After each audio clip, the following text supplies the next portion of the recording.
तो केवल ट्विटर खेलते, ट्विटर बॉय हैं भी, इससे ज़्यादा वो जाते नहीं है। जब बिना कुछ किए वो हजारों करोड़ के मालिक हो गए, वो तो भाई उन्हीं के अकाउंट में आया ना। तो वो तो जरा जाके बिहार के नौजवानों को फॉर्मूला बताएं। एनडीए की सरकार और आरजेडी की सरकार में बेसिक अंतर यही है, वो अपराधियों का संरक्षण देते थे, हम अपराधियों का विध्वंस करते। भारतीय जनता पार्टी का मैं प्रदेश का महासचिव हूँ, लेकिन मैं नहीं जा रहा, उपेंद्र जी जा रहे हैं।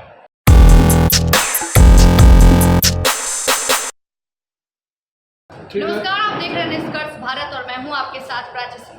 बता दें, बिहार में डबल इंजन की सरकार है और लगातार जो है अपराध के मामले चरम सीमा पर पहुंच चुके हैं और लगातार विपक्ष की ओर से बुलेटिन जारी किया जाता है। और चिराग पासवान के क्षेत्र में ये दूसरा मामला है ऐसे में। और बीती रात में आरजेडी के जिला पार्षद की हत्या हो जाती है, लेकिन चिराग पासवान भी चुप है। और वहीं डबल इंजन की सरकार पे तेजस्वी यादव अटैक करते हैं और इसी सब मुद्दों को लेकर सीधी बातचीत करेंगे मिथिलेश तिवारी, जो कि बीजेपी से कद्दावर नेता है। सबसे पहले सर, शुक्रिया बातचीत के लिए। धन्यवाद। जिस तरीके से तेजस्वी यादव लगातार इन दिनों बुलेटिन जारी करते हैं अपराध की चरम सीमा को, बीते शाम आपने देखा होगा कि वैशाली में हत्या कर दी जाती है।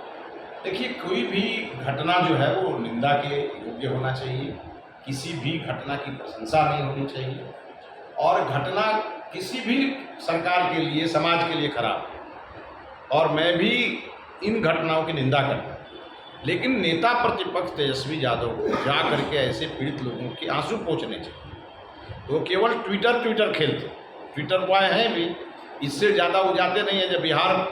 जब पहली बार विपक्ष के नेता थे, पूरा बिहार बाढ़ में डूबा हुआ था, तब भी उनको कोई मतलब नहीं था बिहार की जनता से। जब विधानसभा का सत्र चलता है तब वो विदेश घूमने चले जाते हैं। जब कोई घटना होती है तो ट्वीट कर देते हैं। मैं तेजस्वी यादव से कहूँगा कि आप इन दिनों व्यस्त हैं, शायद बिहार के दौरे पर आप निकलने वाले हैं।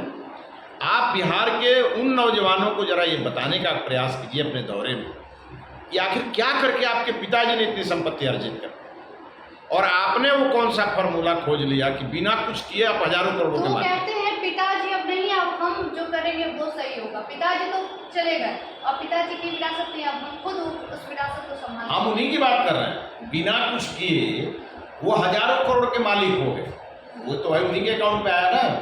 तो वो तो जरा जाके बिहार के नौजवानों को फॉर्मूला बताएं। हमारे बिहार के नौजवान जो आज बेरोजगार हैं, किसी कारण से वो कष्ट में हैं, उनको ये फॉर्मूला जाके बताएं कि भाई हमने ये करके आप धन कमाया, आप भी ये करके धन कमा लो।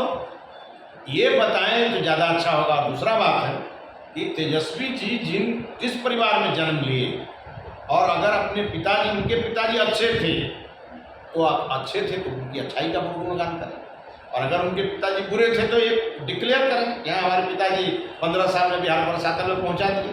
ये तो करना पड़ेगा उनको, क्योंकि बिहार जब जब राजनीति की करवट लेगा, लालू यादव हमेशा याद किए जाएंगे, हमेशा याद किए जाएंगे, क्योंकि बिहार का स्वर्णिम 15 साल बिहार के सपने को लालू यादव ने लूटा, और लालू यादव ने केवल अपने बाल बच्चों की चिंता की है, बिहार के लोगों की चिंता नहीं की।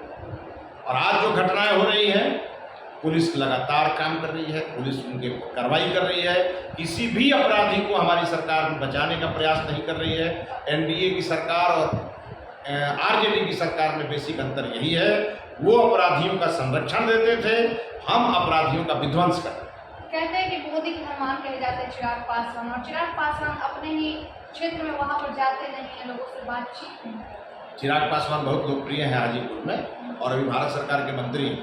भारत सरकार के मंत्री को समय कम मिलता है, और वो आजकल फूड प्रोसेसिंग डिपार्टमेंट संभाले हुए हैं। आने वाले दिनों में हजारों लाखों नौजवानों का जो सपना है उसको पूरा करने के काम में लगे, पूरा करने के काम में लगे हैं। लेकिन तेजस्वी जी तो बेरोजगार हैं, पटना से कितना दूर हाजीपुर। तेजस्वी जी नेता प्रतिपक्ष जाए, जरा जाकर के आंसू पूछें, जहाँ भी कोई बात हो रही है वहाँ नेता प्रतिपक्ष को जाना चाहिए। और तेजस्वी जी का भी तो क्षेत्र वही है बगल में, अब जा नहीं रहे इसलिए कि क्षेत्र में जाते हैं तो लोग उनके खिलाफ नारेबाजी करता है, क्योंकि ये भी कुछ किए नहीं क्षेत्र में, इसलिए भी नहीं जाते हैं। केवल ट्विटर खेलते हैं, और उनका नाम लोगों ने ट्विटर बबुआ रखा है। सर, एक सवाल और है, जहाँ राज्यसभा भेजे गए मनन मिश्रा और एक तरफ उपेंद्र कुशवाहा, तो कहा जा रहा है कि एनडीए ने धोखा किया है उपेंद्र कुशवाहा के साथ, क्योंकि विवेक ठाकुर वाला दिया गया और इधर मीशा भारती का सीट मनन अब ये मुझे मालूम नहीं है, 2 साल। ये मुझे मालूम नहीं है कि कौन सी सीट किसको दी गई, लेकिन ये तय जान लीजिए आप, माननीय उपेंद्र कुशवाहा जी चुनाव हारने के बाद भी राज्यसभा जा रहे हैं। 2 साल के। ये बड़ा दिल दिखाया है बीजेपी और जेडीयू ने, और ये सामान्य बात नहीं है। चुनाव में भी लूज किया हूँ लोकसभा, बिल्कुल। मैं तो नहीं जा रहा हूँ, भारतीय जनता पार्टी का मैं प्रदेश का महासचिव हूँ, लेकिन मैं नहीं जा रहा हूँ, उपेंद्र जी जा रहे हैं। और वोट किसका है? बीजेपी और जदयू के विधायकों के वोट से जा रहे हैं। ये सामान्य बात मत समझिए, बहुत बड़ी बात है।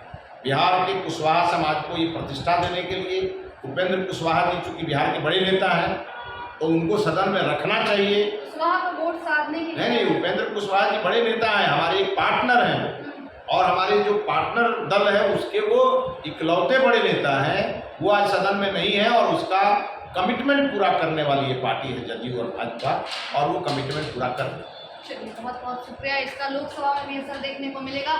जिस तरीके से मनन मिश्रा राज्यसभा भेजा जा रहा है, उपेंद्र कुशवाहा को भी, और ये बीजेपी और जदयू मिलकर राज्यसभा उन्हें भेज रही है।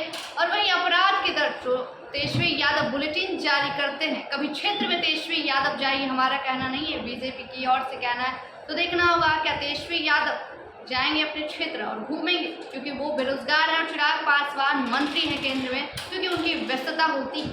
तो फिलहाल देखना होगा क्या कुछ होता है, कमेंट सेक्शन में जरूर बताएं।